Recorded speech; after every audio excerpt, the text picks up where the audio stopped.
Nalazimo se u Zrenjaninu, na prostoru fabrike Beohemija, inače domaće kompanije koja je specijalizovana za proizvodnju kućne hemije. Iza nas se nalazi i Duel, inače njihov najpoznatiji proizvod, deterdžent za pranje veša i omekšivač. Beohemija broji 210 zaposlenih i njena vrednost je višemilionska. Kolika? To se ne pita.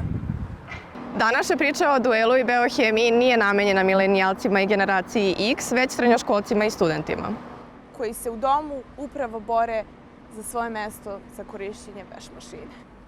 Znate, Duel je moćan, ali ne toliko moćan da se izbori protiv Slavice, koja se već 5. put ugurava pre vas u red za pranje veša.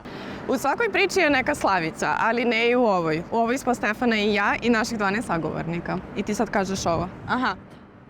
Svi imaju različite pozicije u Beohemiji. Od inženjera, tehnologa, do marketinga i pravne službe. Svi rade da proizvod bude na vrhunskom nivou i da kompanija raste. Čekaj, Stefo, ali kome je to zanimljivo? Važan je upravo generaciji Z, jer ćemo u razgovoru sa sagovornicama odgovoriti na 2 strašna pitanja. Koji je to fakultet za mene? I šta posle fakulteta?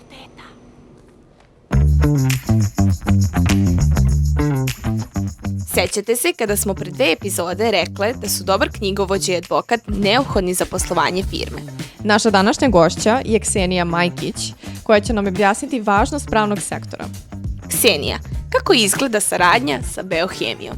Ja sam neko koji je ovde nadležan da pokrivam celokupno ugovorno pravo. Sama Beohemija je koncipirana po više različitih odeljenja koje pokrivaju i nabavke, i prodaju, i HR. Imaju više tih segmenata i ja sam neko koji je tu krovna osoba vezano za ugovore za svaku tu oblast. Marketing isto da upravo to što smo razgovarali. Znači imaju oni naravno svoje pozicije, imamo još jednu pravnicu koja radi u HR-u, tako da ona se stara o tim radno-pravnim aktima, a ja sam tu opet neko kao, ne mogu da kažem, osoba koja njoj pomaže kada je to potrebno. Sa rastom kompanije rastu i rizici. Evo liste samo nekih stvari zbog koje kompanije kućne hemije mogu da uđu u spor sa potrošačima, dobavljačima, konkurentima ili čak zaposlenima. Zbog toga je bitna prevencija. Pa ja sam generalno osoba koja preventivno razmišlja uvek. Znači ne razmišljam nikada trenutno, nego kada radim volim da postavim stvari tako da izbjegnem buduće probleme. Tu sam negde možda nekome i naporna jer krenem odmah sa predočavanjem šta sve može bude potencijalni rizik, a upravo zato što sam ponikla iz kancelarije gde sam se pretežno bavila parnicom, građanskim i privrednim pravom, pa onda kada idete na suđenja često, što je moja najveća i pasija, onda imate situaciju da vidite na terenu šta se mogu budu potencijalni problemi. To iskustvo je opet vrlo značajno jer možete ga implementirate kroz vaš rad i mislim da u tom smislu i kada radim ugovore uvek vodim računa da nekako obezbedim interese stranaka, između ostalog i Beohemije, da bude što manje sutra spornih tema. Jer ono što je pravilo sa aspekta prava jeste da u slučaju kada nešto nije dobro definisano, vrši se tumačenje ugovora, znači pokušava se utvrdi koja je prava volja ugovornih strana i tu smo već na terenu potencijalnog problema. Pa onda gledam u tom smislu da budem što konkretnija kada neke odredbe definiš. Da li biste nam rekli koji je neki deo vašeg posla koji vam je omiljeni i neki koji vam najteže pada? Najteže pada. Pa ovako, omiljeni deo, mislim, ono što koliko može deluje stresno, toliko je vrlo izubudljivo i to su suđenja. To je neki deo. To je nešto što, eto, kada ste dobro spremni, imala sam situacije kada imate, na primjer, saslušanje svedoka. To može da bude vrlo iscrpljujuće, jer to vam je trenutna situacija. Znači, situacijno vam je, morate pratiti šta on izjavljuje, pa da onda kreirate pitanje u pravcu da njega usmerite da odgovori na određeni način, ali tu vam je uvek rizik da dobijete odgovor koji vi želite, ali istovremeno imate i značajan rizik da će ta osoba u svom iskazu da ode u totalnom drugom smeru, jer sud u postupku ocenjuje na osnovu diskrecijonog prava iskaze svedoka. Znači, ne postoji neka pravilo, nego će sud oceni da li ta osoba govori istinito, da li ne govori. Tako da su to, na primjer, situacije koje koliko budu izuzetno naporne, zahtevaju apsolutnu koncentraciju, ali mogu da budu vrlo interesantne, pa taj moment još kad dobro poentirate, to je taj osjećaj koji vas čini, da, bukvalno. Taj dio s ugovorima je i slično.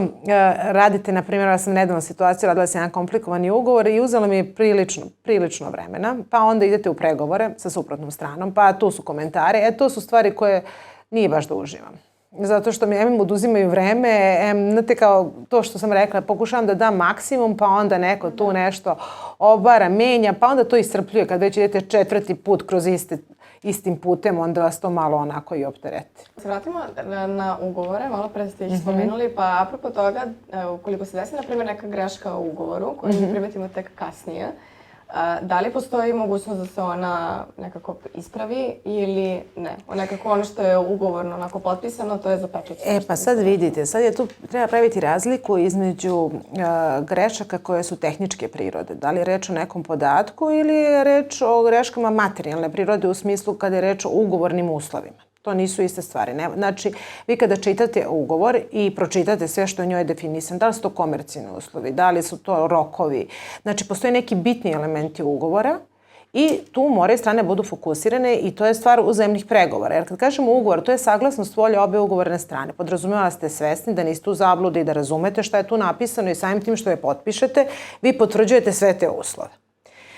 Ako se ne slažete ili se ispostavi, na primjer, postavili ste neke komercijalne uslove koji se ispostave da nisu baš dobro usaglašeni odnosno na situaciju, ako postoji saglasnost obe ugovorne strane, vi zaključujete aneks. Aneksom vršite izmenu ili dopunu neke odredbe člana. Ako je reč o tehničkoj grešci, u smislu da je pogrešno uneto ime ili je neki podatak, opet ste saglasni oko toga, vi radite onda opet aneks gde se konstatuje taj ispravak. Ali sad da kažete, pa ja nisam mislio da je to ta cena, a potpisala si to već ne... Da vas pitam, u tom slučaju, na primjer, evo, spor je između nas, odnosno nas dve protiv Beohemije, mi nismo ispoštovali nešto u ugovoru što piše. Da li postoji, da kažem, u pravu, odnosno da li postoji mogućnost da iako mi nismo ispoštovale ugovor i nešto uradile, na kraju mi dobijemo zapravo na sudu? Da li se dešavaju takvi slučajevi i šta je onda tu potrebno da... Pa vidite, naš advokat uradi. Da, pa u principu gledaju se šta su uzajamne obaveze. Znači, uzajamne obaveze i prava po osnovu ugovora. Znači, jasno se definisali šta su vaše obaveze i koja su vaša prava. Znači, da budete plaćene, jel tako, za tu svoju uslugu. Tačno se zna šta, na primjer, Beohemija traži od vas da uradite, da dođemo do nekog rezultata i dužno je u tom smislu da vam plati uslugu za to. Ako vi to niste izvršili, Beohemija može kaže ja neću da platim. Onda vi možete da tužite Beohemiju i da kažete mi smo ispunili ugovor ili da je pozovete da plati, a to vam je, na primjer, usled neispunjenja ugovora, to su opcije da vi možete da date dodatni rok da se to ispuni ili možete da kažete u redu, sad idemo na raskid ugovora i povraćaj datog, pa ćete onda pred sudom da vodite postupak ko je tu više u pravu, morat ćete da dokažete u stvari ko je više ispunio ugovorne obaveze. Kada govorimo o fakultetu i svom ovom iskustvu koje danas imate, mislim da je neko odgovor očigledan, ali pitaću vas. To što ste naučili na fakultetu, da li vam je bilo važnije od te same prakse? Odnosno, da li ste kroz praksu zapravo mnogo više naučili kako se nešto radi? Mogu da kažem da problem generalno kod naših fakulteta je ta teorija uz odsustvo apsolutne prakse. Ali su tako mogu kažem da sam i završila pravni fakultet, da nisam fizički napisala podnesak. Tako da je to bio prilično veliki šok kada odete u advokatsku kancelariju pa vam neko kaže ajde sad napišite nešto. Mnogo je značajan praktičan deo posla. Znači, mora isto da se napomene, ljudi često kad znaju da ste advokat, svako vas pita, pa onda su to takvi dijapazoni pitanja da to veze sa životom nema. Od parkinga do carine, poreze i slično.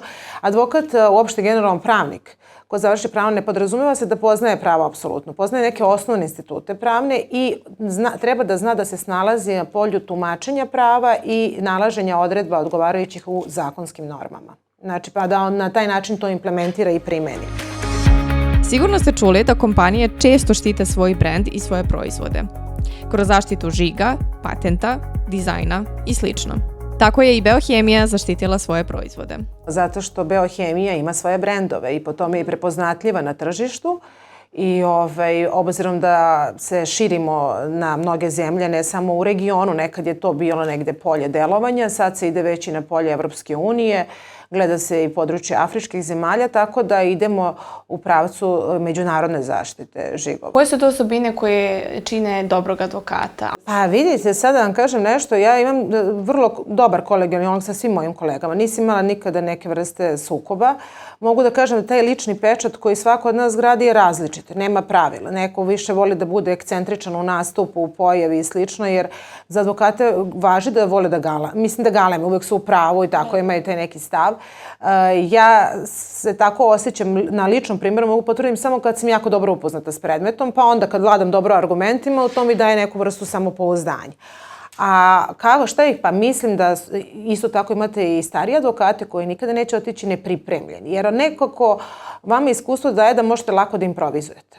A evo i saveta za mlade. Pa ja mislim da je posao advokature jedan izuzetno zanimljiv posao, izuzetno je dinamičan, težak jeste, ali advokatura je disciplina koja mi daje jedan poseban vid razmišljanja, zato što svojim radom prvo ste nezavisni o tome što radite, samostalni ste, morate budete odgovorni jer odgovarate celokupnom svojim imovinom za to što radite. Znači, onaj moment kad dobijate pečat, tog momenta vam više nije svejedno šta ste napisali, gde ste pečat udarili, ali ta vrsta razmišljanja, ta vrsta slobode koju osjećate, ta vrsta da branite nečije interese i da ste uvek morate da branite interese svog klijenta na zakonom dozvoljeni način, to je nešto što vama daje super moć. Eto, tako bih ja rekla da je to ono što u principu mene, još kad ima neki pozitivan skor, to je ono što mene bukvalno nahrani. To je baš lepo, baš to lepo rekla. Da. Baš nekako lep kraj. Odnosno lep završetak emisije. Ksenija, hvala vam puno. Nema na čemu, hvala vama, bile ste divne. U sljedećoj epizodi razgovaramo sa još jednom diplomiranom pravnicom, međutim na drugu temu. A to je kako izgleda zapošljavanje ljudi, odnosno posao HR-a. Svakodnevni posao HR-a je, ako krenemo od početka te regrutacije i selekcije izbora najbolje kandidata za tu poziciju, ali tako traženje tog optimalnog fita, posle sledi onboarding, odnosno onboarding, lepa engleska reč, dakle postupak uvođenja novog zaposlenog u posao, da on upozna kolege, šta mu je posao, da se kroz neki period od mjesec dana možda lepo uklopi u organizaciju. Dosta ljudi u HR-u su psiholozi po zanimanju, što je jako važno i značajno. Zašto? Zato što se radi o ljudima. Jel tako? Ljudi su najvažniji resurs svake kompanije i svakoj kompaniji, svakoj organizaciji je ključno da taj resurs bude lepo motivisan, da tu bude pozitivna radna atmosfera, da imamo dobru organizacionu kulturu i upravo psiholozi, ali zašto da ne i ostale struke mogu da tu nađu onako baš lepo mesto. Idealni CV ne mora da bude 5 strana CV, čak naprotiv. Regruteri su često u prilici da pročitaju 100-ak molbi za neki posao. Važno je da CV bude jezgrovit, da sadrži sve bitne informacije, šta ste po zanimanju, koji ste fakultet završili, da li imate nekog radnog iskustva. To bih možda poručila i mladima. Nemojte da tražite da ispunjavate baš 100% svih tih karakteristika. Dovoljno je da imate i 50, 60, 70 nekih procenata poklapanja pa da uđete u neki uži izbor, jer zaista je teško na tržištu rada pronaći idealnog kandidata. Vidimo se u sljedećoj epizodi.